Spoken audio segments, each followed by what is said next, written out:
Welcome back to Rituals and Conversation, the show where we explore the intentional practices that shape meaningful living.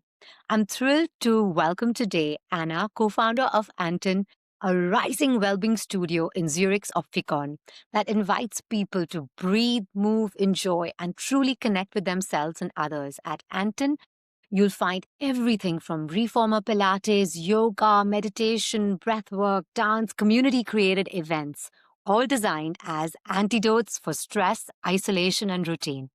We'll unpack Anna's vision for building a space that bridges movement, mindfulness, and belonging, and the rituals behind creating connection in a modern world. Anna, welcome. So glad to have you here. Wow, Minal, that was such a nice introduction. I think it's the first time somebody actually summarized our studio, and it wasn't me. So it's really nice to hear it like from the outside. Let's begin with what inspired you to create this beautiful space and how did your personal path shape the vision of this wellness studio and what does it stand for? I think it will be the easiest to start with explanation of the name, that is Antin. And it's actually very simple. It's Anna and Tino written above each other.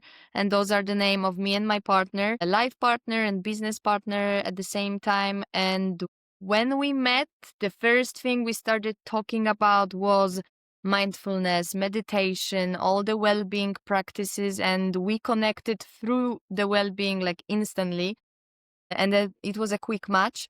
And from there, we were just dreamers for some time, traveling together and going to different workshops, different practices. We were traveling for 1 year, so we were in Bali, we were in Poland, we were in many different places, and we were always looking for practices that would elevate our well-being, it would elevate our state, and we could just evolve more. And then we realized, okay, it's not so common here in Switzerland.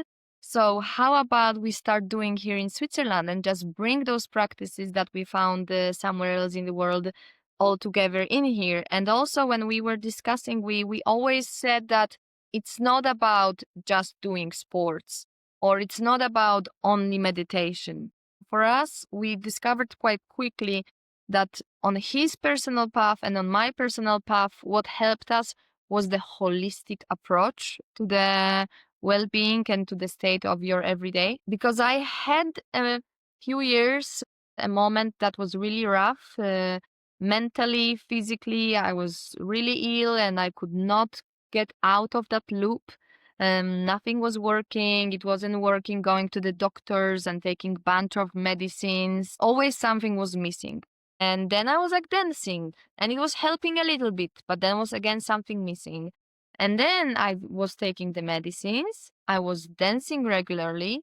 I found a mindfulness course where I was attending for 8 weeks. And all of that came together even better when I started sharing those experiences and I started going for some events to find new friends and new community. And then it clicked. Finally started progressing and feeling better. And nowadays, like on everyday life, I don't even remember that I was so ill. Like it's like really in the past.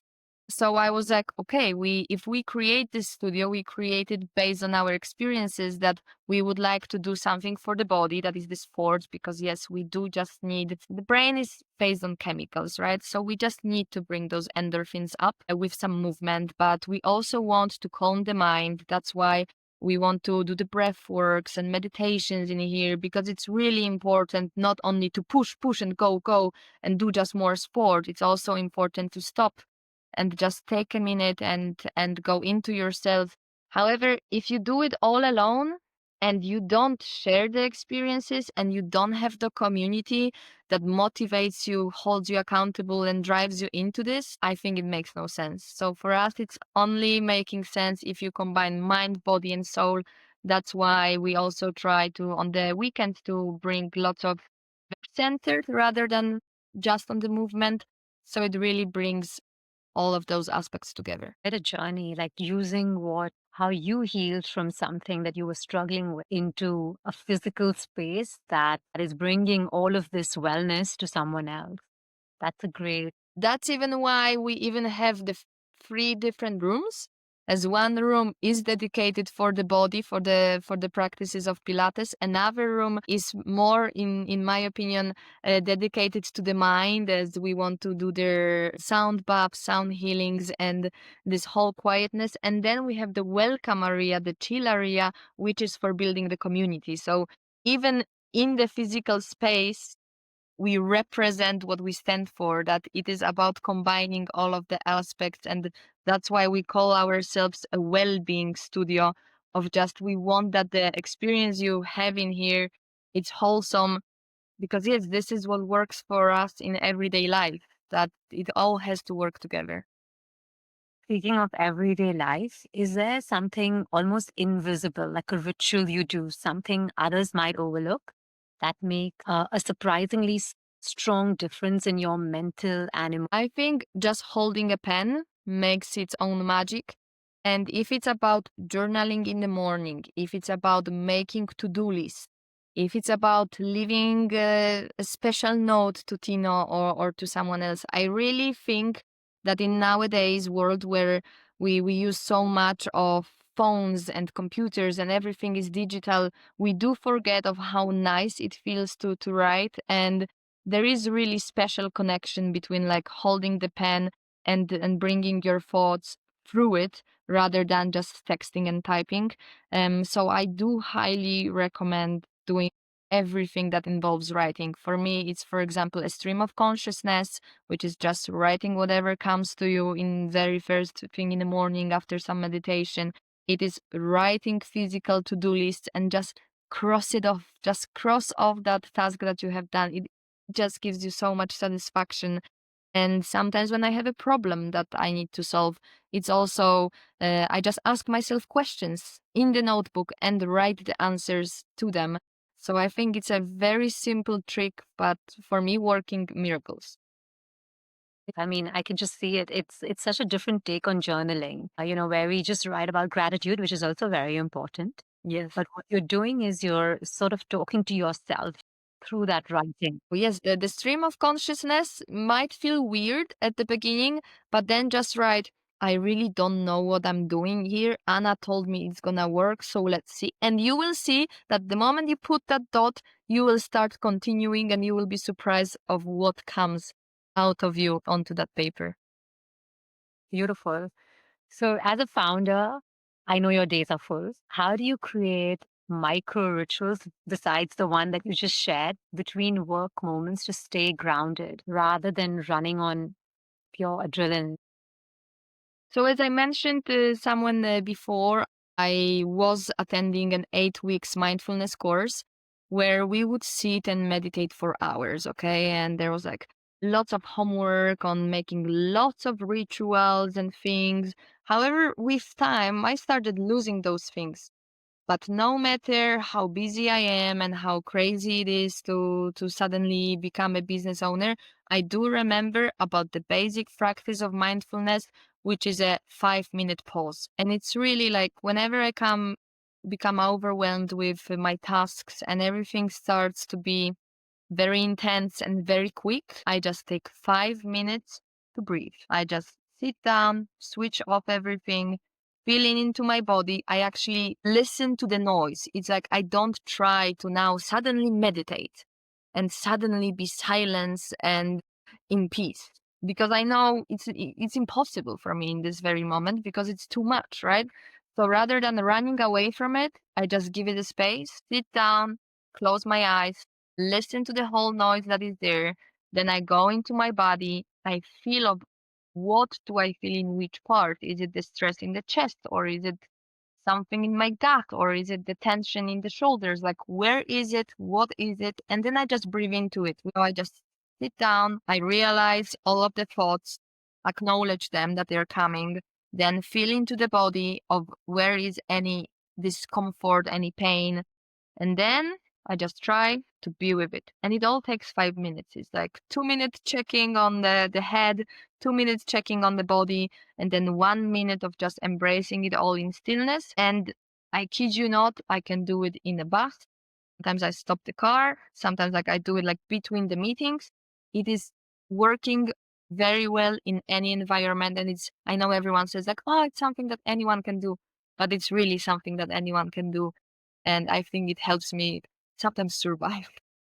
Yeah, it makes a lot of sense because it's bringing you in the present moment. Because whenever we are stressing, we're either thinking of something in the past or in the future. So, what you're suggesting is just bringing yourself, punishing yourself, or overthinking it, focusing on your breath and, just being in that. And for me, it's very empowering, but at the same time freeing myself. Because before, always like when I would go like into little panic state modes, people would just say, "Oh, just calm down, just stop overthinking." And those things don't work, right? Like they just push more. And here, I allow myself to panic. I allow myself for all those thoughts to Love that. flood in. It's just like I give them the space that they usually suppress. Like that pain in the belly, like that you're trying to like dismiss and say, oh, it's not there, I will just continue doing things. No, no, I allow myself to feel maybe not comfortable, maybe a little bit bad, and just embrace it and then continue, rather than stopping it and pretending everything is great and fine and I will just stop worrying now. No, I let myself worry fully. That is so, so important. Like I tell my boys, all feelings are welcome. Hmm. That's exactly that. When you give yourself permission to feel all those emotions, all those words so resonate with me, giving them space to be there. So there is no need for distracting and suppressing ourselves, just feeling them because we, after all, have to feel everything in order to be a human being. Yes, and So, experience it all.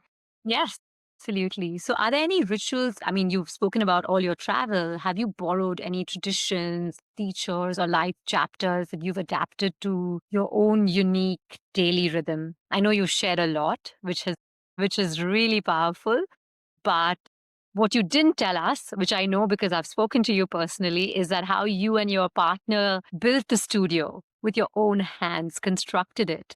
So I know what you shared is great for us on a daily basis, but building something uh, with your own hands and constructing a well-being studio is not easy. So what was your rhythm during that time? Because that can really help us as well. Yes, it was challenging, especially that I must admit I was not working physically before in my life more than waitering at the restaurants. So it was really like Tino expertise to tell me what to do and how to build and everything. And I must admit he did most of the job, okay? Like I was just helping out a little bit as much as I could, as I'm like kind of a small person, so I don't have too much of power to lifting things or even reaching up. However, for us in this like crazy time of trying to build the studio on the weekends, because like Tino has a different company, none of like he could not be dedicated 100% in here, so we were doing it only on the weekends or in the evenings, and it was very intense because then we would like sit in here 16 hours on a weekend just to finish the floor, to finish painting walls. And something that I do take from my travels and helps during that time and is a thing for me on everyday life is food, is sharing the food with someone, taking the break for that food and eat it mindfully. And I was raised in a house where it was not that important. I was just, like food was just a fuel to do. It was not treated as a ritual. It was just a fuel. Okay, you have to eat. You're hungry. That's it. And then I was traveling as a kid with my dad a lot. And also like searching for restaurants would be like more of a process or more of a mission to find the food.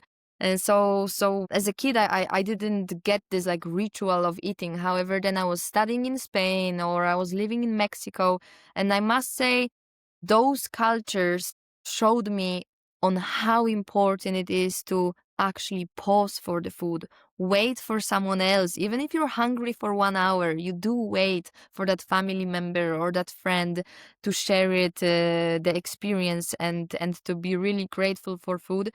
And I think that was our only moments to stop. Like those Mhm. were our only moments when we would sit down, eat something, and we would talk. Then, like automatically, we would switch to talking private. We would leave the business on the side, and we were only talking about private life. So I Mm. think this is the ritual of eating mindful and sharing the food with others is something that, yes, I discovered while traveling on how important it is and how the food also tastes so much different if you just put energy and love to it. It's like the same Caesar salad that you make at home and the same ingredients that you buy in a supermarket and is eaten from the plastic. It's never gonna taste the same because it's about the energy you put into it. So I would say that, yeah, it's something that also everyone can do because we all eat every day. And it's like maybe stop treating it as a pit stop in your marathon between tasks and just like treat it as a moment that you appreciate and you may share it with others, even if it's sometimes calling someone on the phone and say like, hey, like, do you have a minute? Let's like eat and talk, right? That is so, so nice.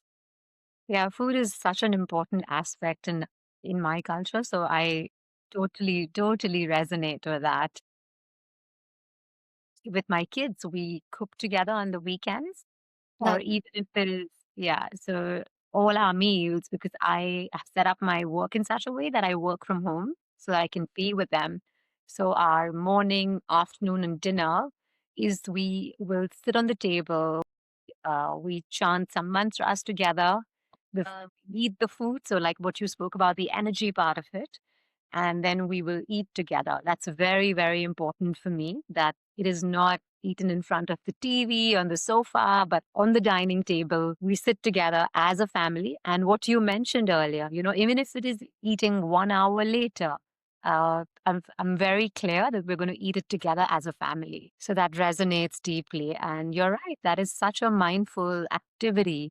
But that is so beautiful that you already teach your kids right now and that you even involve them into the cooking process so they will pick it up from home and just share these rituals with others in future as adults, right?